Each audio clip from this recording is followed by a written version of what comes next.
Okay, so this video is going to be going over something that I found out recently. I was doing some math on to help you out with artifact grinding. And this is an artifact that a lot of you probably get over a long period of time, and a lot of you probably destroy. This artifact you want to stop destroying, and you probably didn't need to stop destroying it till this moment, but going forward, you want to save these artifacts.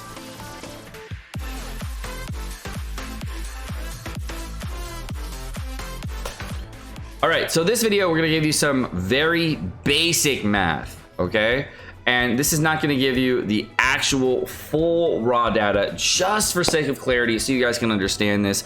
I know a lot of people out there don't wanna listen to like full-blown math videos on this. So this is just a nuts and bolts basics. And there will be breakpoint math videos that probably I or somebody else will create sometime in the future very soon that will actually give you the actual physical starting points to stop doing this, okay? This is just, again, the basics so that you know that this is a good idea. So I've been talking about this on my stream for about 4.5 months. And there's been a goblet that I've been trying to get for about 4.5 months. And I still haven't received one of them. The goblet we're talking about is going to be, very surprisingly, an attack percentage main stat goblet. And the reason I've been looking for an attack percentage main stat goblet on any set in particular with 2 crit chance rolls on it is because attack percentage main stat goblets are actually viable goblets. Seka, you're crazy. I'm free to play. I'm never going to save an attack percentage goblet. All right, man, just listen. It'll work sometimes. I need that for artifact XP. Okay, bro. Seriously, just start saving it. It'll save you some resin in the future. Actually, I may even start using the artifact exchanger and throw that dumpster fire piece in there. Bro, seriously, just start saving it. Trust me, please. Never. If you did not know this, if you get an attack percentage main stat goblet, an attack percentage main stat goblet in the very end game can potentially be better than an elemental goblet. Now, if you are between AR45 and AR56, this is probably not something you have to worry about so heavily. Just realize that you have to start saving these goblets going forward. Now, for the vast majority of players, you're going to probably want to use elemental or physical damage goblets.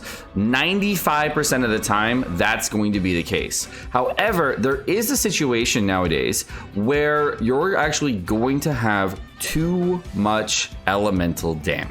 Now, the #1 character to change the landscape for this is going to be my main man, Kazuha. The reason this is going to be such a good change is because of Kazuha's talent passive. Kazuha has a talent passive that's going to give you an elemental damage boost for your team. And this has been such a big game changer for Genshin Impact that you can actually give your team like a 40% elemental damage bonus completely free to play using like an Iron Sing and some good artifacts. All you need, of course, because people are asking, is going to be artifacts with elemental mastery main stats across the board with pretty much anything in the substats. And then you're of course going to need elemental mastery on either the plume or the flower to make that happen. And of course, using an elemental mastery weapon like the Iron Sting. This weapon overall with an Iron Sting at Refine 1 can get yourself to 1,000 elemental mastery on your character completely free to play without any refines, because the refines only give you all damage.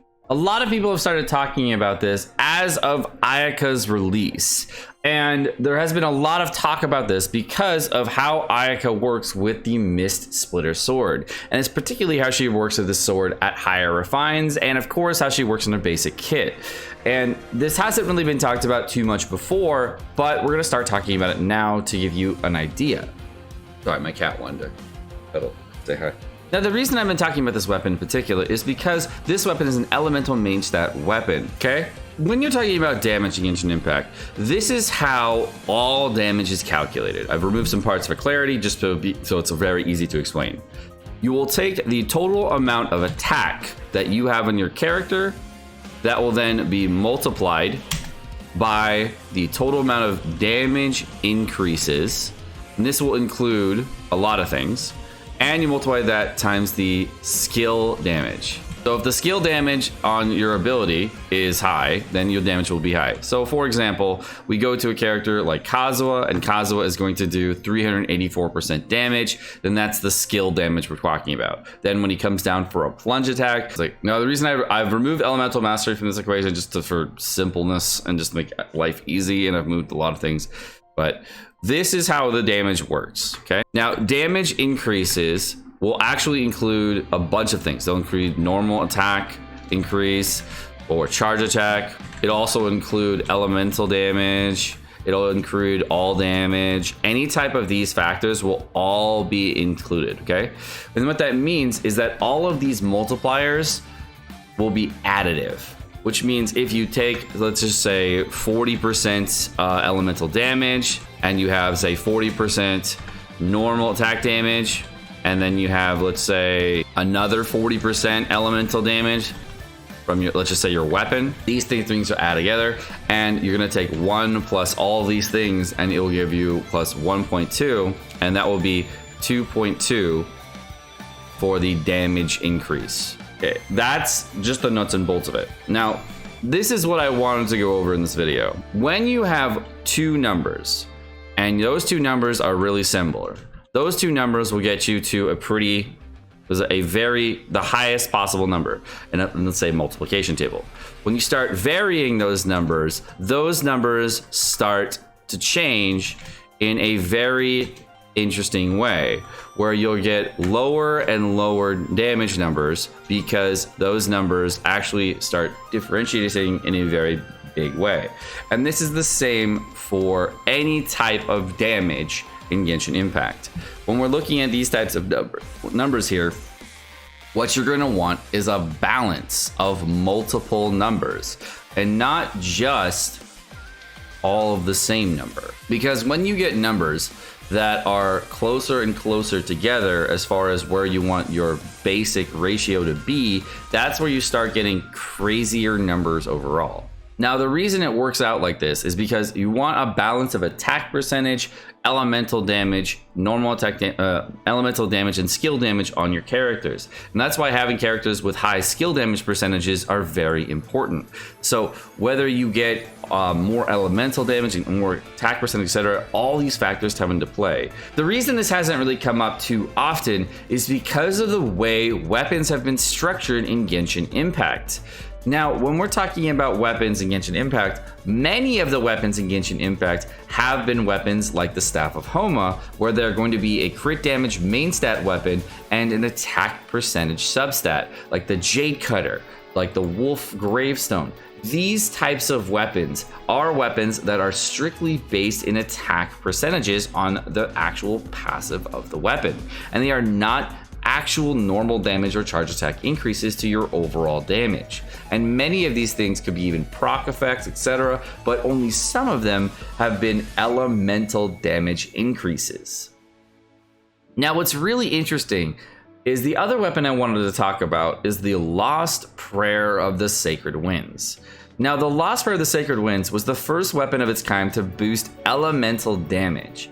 And I didn't realize this till we got really late in Genshin Impact, but there is a point on certain weapons where if you have too much elemental damage, attack percentage is actually better.